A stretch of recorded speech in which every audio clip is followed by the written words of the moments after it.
For many families, pregnancy begins with a vision how labor will start, how delivery will unfold, and what that first moment of meeting their baby will look like. Some imagine a quiet room, whereas picture music playing softly, hands held tightly, and the powerful moment when new life enters the world. But birth doesn't always go according to plan. Sometimes, despite preparation, patience, and hope, a different path becomes necessary, one guided not by preference, but by safety. One guided by medical expertise, urgency, and care. That path is known as a cesarean section, or more commonly, a C-section. For some, the word C-section brings reassurance. For others, uncertainty, questions, even fear. What does it really mean? Why is it done? What happens during the surgery? And what does recovery truly feel like? Today, we're going to answer those questions. This is a complete, honest, and compassionate look at C-sections, what they are, why they happen, what to expect before, during, and after surgery, and how they fit into the bigger picture of childbirth. Whether your C-section is planned, unexpected, or something you're simply learning about. This is information designed to empower you with clarity and confidence. Because every birth story matters and every safe delivery is a success. What is a C-section? A C-section, short for cesarean section or cesarean delivery, is a surgical procedure used to deliver a baby through carefully made incisions in the mother's abdomen and uterus.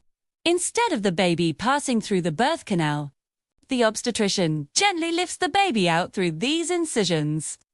The procedure is performed in a sterile operating room by a trained medical team that includes obstetricians, anesthesiologists, nurses, and pediatric specialists. C-sections are performed when a vaginal delivery is not possible, not safe, or poses risks to the mother or baby. In many cases, they are life-saving procedures that allow doctors to act quickly and decisively. It's important to understand this. A C-section is not a failure of birth. It is a medical solution for millions of families every year. It is the reason both mother and baby come through delivery healthy and safe. Why would a C-section be needed? C-sections generally fall into two categories: planned and unplanned, sometimes called emergency C-sections. Planned C-sections. A planned C-section is scheduled before labor begins. This decision is made when medical factors indicate that a vaginal delivery could be risky. One common reason is cephalopelvic disproportion, or CP. This means the baby's head or body may be too large to safely pass through the mother's pelvis, or the pelvis may be too small for an average-sized baby. Another reason is a previous C-section. While many people can safely have a vaginal birth after cesarean, known as VBAC, ISNT, appropriate for everyone, factors such as the type of uterine incision, scar tissue, and the risk of uterine rupture all play a role. Expecting multiples, like twins or triplets, may also lead to a planned C-section, especially if the babies are positioned unfavorably. Placenta previa is another important condition. In this case, the placenta lies low in the uterus and partially or completely covers the cervix, blocking the baby's exit. Vaginal delivery would cause severe bleeding, making a C-section the safest choice. Fetal position matters as well. If a baby is lying sideways, known as a transverse loris position, feet first or bottom first, called breech presentation, a C-section may be necessary if attempts to turn the baby are unsuccessful. Certain maternal health conditions, such as serious heart disease, can make labor physically dangerous. Active genital herpes at the time of delivery also requires a C-section to protect the baby from infection. Physical obstructions like large uterine fibroids, prior pelvic fracture, or certain congenital conditions affecting the baby may also make vaginal birth unsafe. Unplanned or emergency sections. Even with a healthy pregnancy and a plan for vaginal birth, complications can arise during labor. Labor may stop progressing. The cervix may stop dilating. The baby may stop moving down the birth canal. This is known as prolonged labor. The umbilical cord can become compressed, wrapped around the baby's neck or body, or slip through the cervix before the baby, a dangerous situation called cord prolapse. The placenta may separate too early from the uterine wall, known as placental abruption, reducing oxygen to the baby. Sometimes, the baby shows signs of fetal distress, such as an irregular or dangerously low heart rate. When this happens, continuing labor may put the baby at risk. In these moments, a C-section allows doctors to deliver the baby quickly, sometimes within minutes. How common are C-sections? C-sections are more common than many people realize. In the United States, about 30% of all births are delivered by C-section. That means nearly 1 in 3 babies is born through surgical delivery. This number reflects advances in medical monitoring, improved access to emergency care, and a growing emphasis on preventing serious complications during childbirth. What to expect before a C-section? If your C-section is planned, preparation begins before surgery.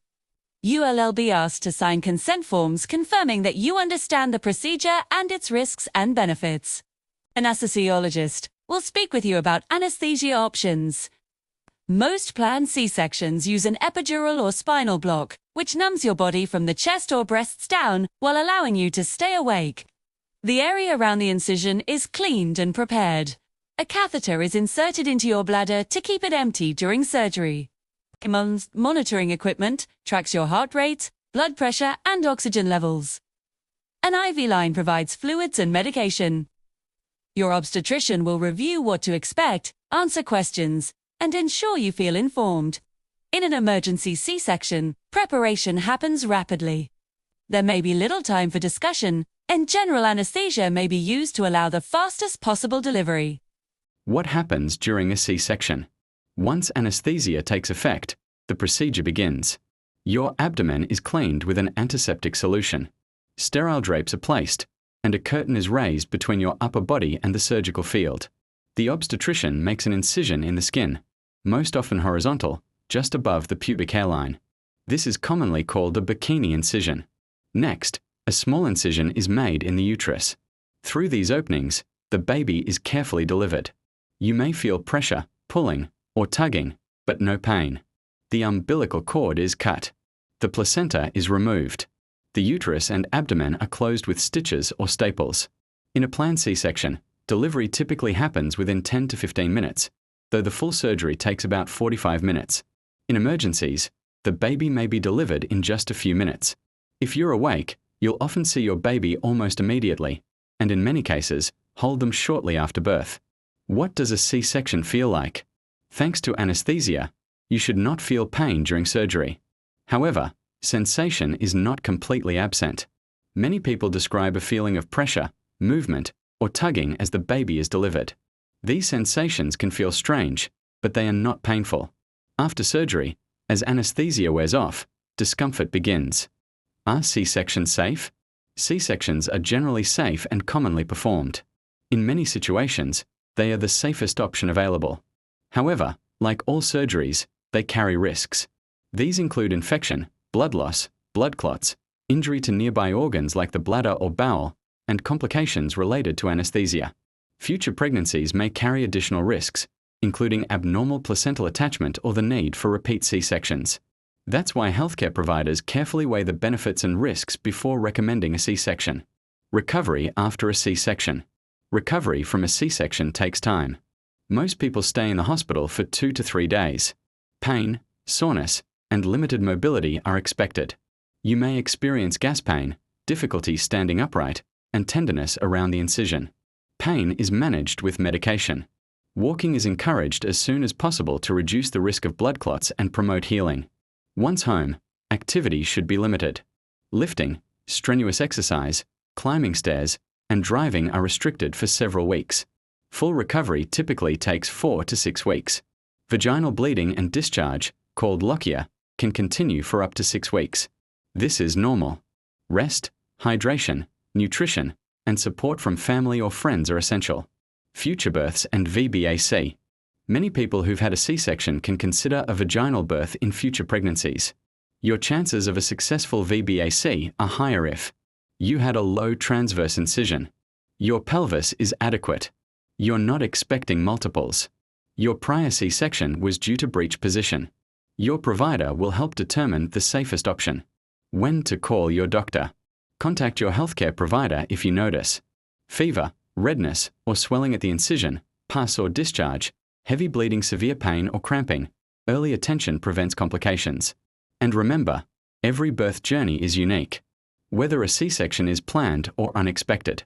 What matters most is the health, safety, and love surrounding that moment when a new life begins. If this video helped answer your questions or gave you peace of mind, please give it a like. It really helps support the channel. Share it with someone who might need this information, and don't forget to subscribe for more clear, trusted, and compassionate health content. Thank you for spending this time with us. Take care of yourself, trust your body, and we'll see you in the next video.